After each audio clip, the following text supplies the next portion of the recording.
This is Talking Foreign Policy, a critical look at Canada's role abroad, and I'm Eve Engler. Today we have activist and lawyer Dimitri Lascaris to discuss the fast-moving developments in the Middle East. Over the past 10 days or so, Israel's killed around 2,000 in Lebanon, a whole series of different attacks, displaced about a quarter of the country. Alongside this, of course, they continue their Holocaust in Gaza, horrible massacres over the night. Last night, I think 120 people killed on Tuesday. And in response, in this context of responding to some of Israel's attacks in Iran, in Lebanon, elsewhere, last night, the Iranians fired 200 rockets into Israel, and it appears that a whole bunch of them hit their targets, military targets, I should say. Apparently no civilians, maybe one Palestinian, actually, in the West Bank, killed because of shrapnel, but no Israeli civilians killed, but it appears many different military targets that were hit. Now, Justin Trudeau, Canada's Prime Minister Justin Trudeau's response to Israel's or to Iran's rocket attack was, quote, Canada unequivocally condemns Iran's reckless attack against Israel. It puts innocent civilians at risk. We fully support Israel's right to defend itself against this attack, and we repeat our call for de-escalation across the region for the safety of all civilians. Dimitri, what's your response or take on Prime Minister Trudeau's unequivocal condemnation? Well, I thought back immediately to the destruction of the Iranian embassy in Damascus several months ago, which precipitated the first attack by Iran, or retaliatory attack, I should say, by Iran on Israel. And how did the Prime Minister respond at that time? This was the destruction of the Iranian embassy in Damascus. This is considered under international law to be Iranian territory. This was a frontal assault on Iranian sovereignty, a plain violation of the Diplomatic Convention, of the United Nations Charter. Did he say that Iran had a right to defend itself? Of course not. It was radio silence, Eve. What he's doing now is basically, I'm sorry to be so crass about it, but like a yapping chihuahua, is just repeating the talking points that have been given to him by Washington. He's on a leash. The leash is held by Uncle Sam, and he will repeat whatever talking points, as will Western European leaders, by the way, that are delivered to him by the American government. And what I thought was particularly, I mean, if we weren't talking about an absolutely catastrophic war, which is going to result unquestionably in far more casualties than we've seen thus far, it would be comical. And I'm referring here to the follow-up commentary by the Canadian Foreign Minister, Melanie Joly, and I'm going to read some of them to you. So Joly is asked to expand upon how Canada feels about what happens next. And Joly said, listen, we are taking this one day at a time. At the moment, our concern is that there not be a generalized war in the Middle East, and that's a real concern. Israel has said that they would retaliate. So the question is, how can we be assured that this retaliation doesn't become, as a consequence, a generalized war in Israel? And when asked how far Israel might go before things tip into that generalized war, Joly said, that's the big question. Now, Reeve, all of this reminded me of one of my favorite movies, Bull Durham, which you may recall was about a veteran catcher played by Kevin Costner and an up-and-rising superstar pitcher played by Tim Robbins. And at one point in the film, Kevin Costner advises Tim Robbins how to respond to questions by sports commentators. And he gives him a series of vacuous talking points, one of which was, I'm just taking it one day at a time. You know, she sounds like Tim Robbins in Bull Durham. This is absolutely meaningless gibberish, and at the end of the day will not contribute in any way, shape, or form to détente or de-escalation in West Asia.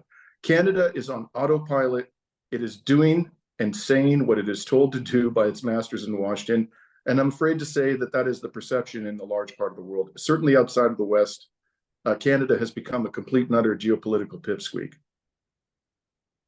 pipsqueak maybe, but I would say they're enabling the violence that Israel's unleashed. I mean, obviously, we've seen how they've enabled the violence in Gaza. We're not going to get into all of that, but the solidarity missions that usually went to Israel in the early times, the Canadian Arms charity supporting it, Canadian military supporting the Israeli military, goes on and on and on.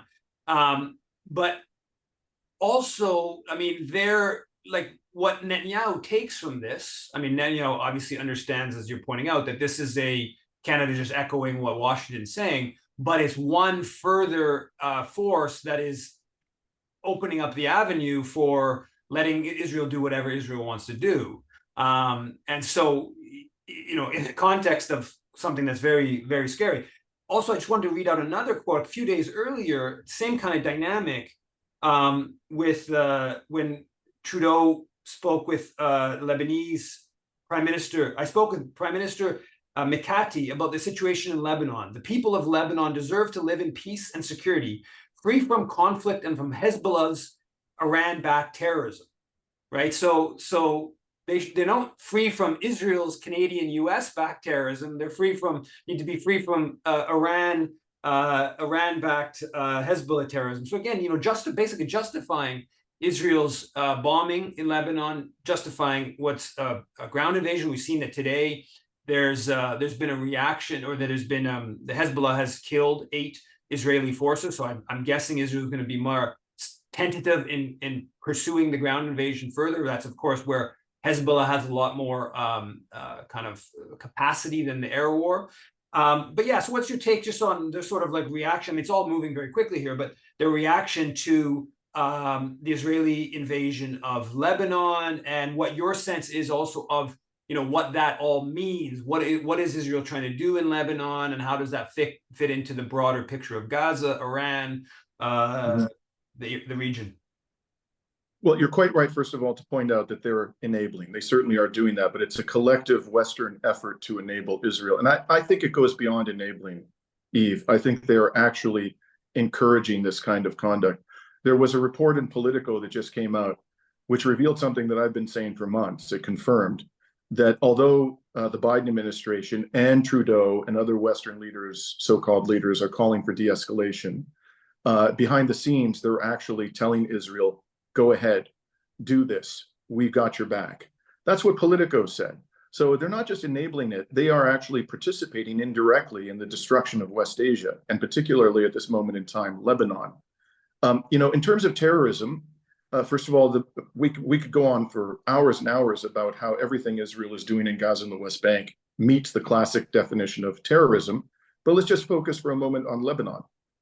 The BBC did a report which showed that 80% of the attacks in the cross-border conflict between Hezbollah and Israel in the last year were launched by Israel, 80%. The amount of infrastructure, I was there 4 times in South Lebanon in the last year.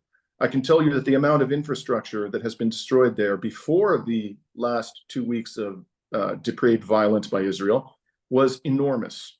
Clearly, like 3-story residential units being destroyed, leveled to the ground. The number of civilian casualties, even before this most recent escalation in Lebanon, was far higher than it was in Israel.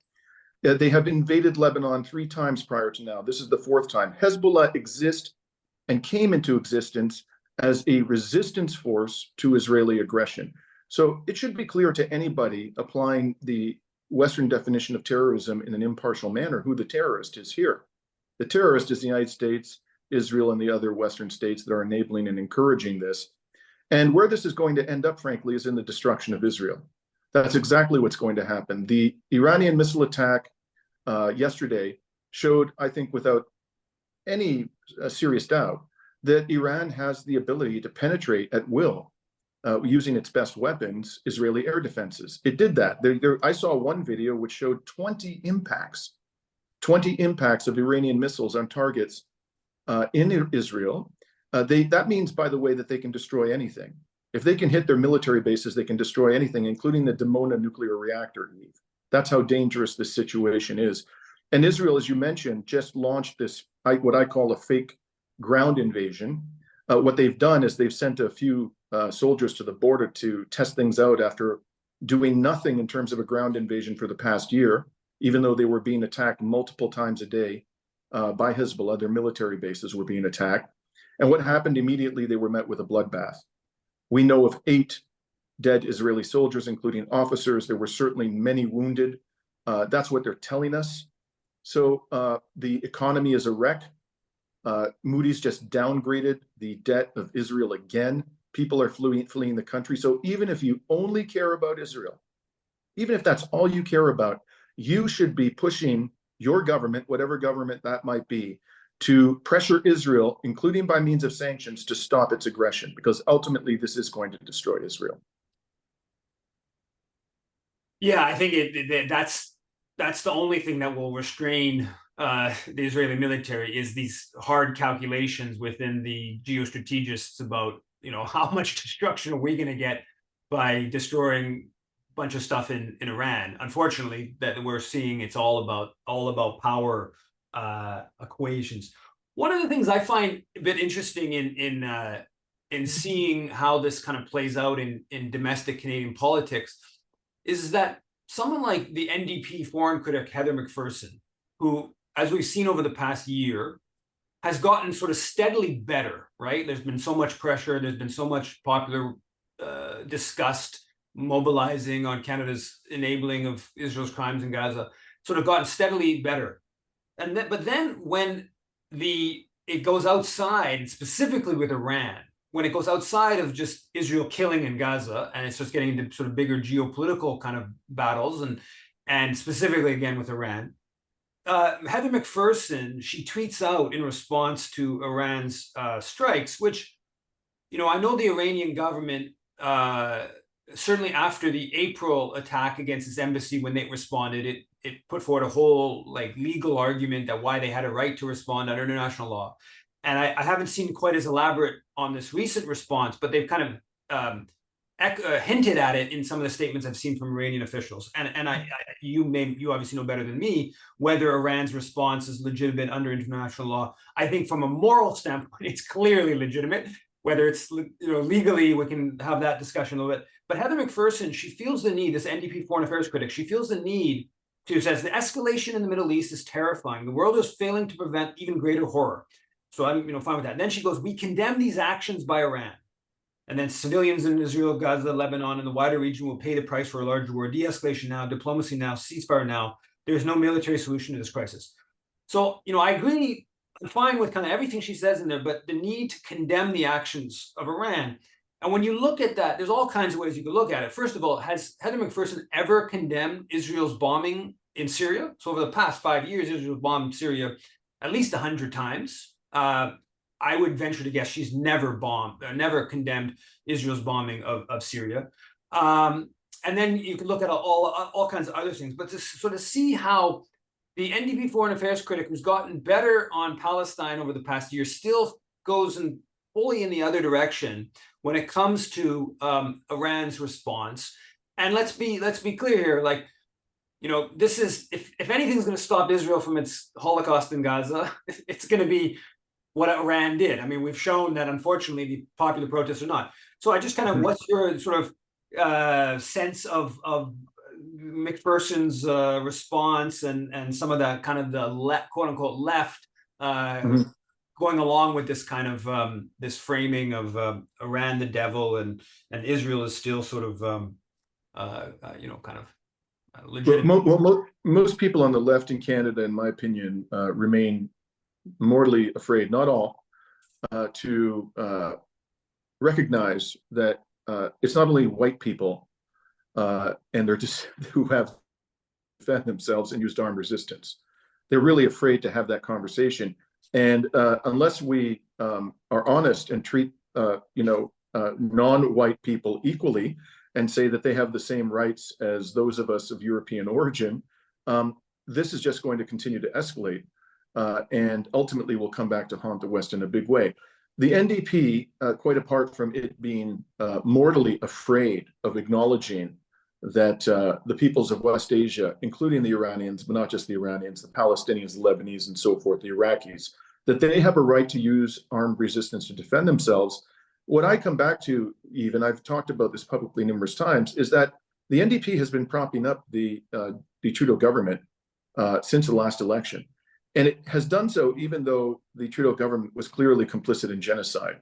And if there was ever a good reason to bring down a government, it's the fact that that government is enabling, as you put it quite rightly, a genocide and whitewashing the crimes of a state purported to be a close ally of Canada. But they wouldn't do that. And then they, with great fanfare, the NDP announced that they were ending the supply and confidence agreement.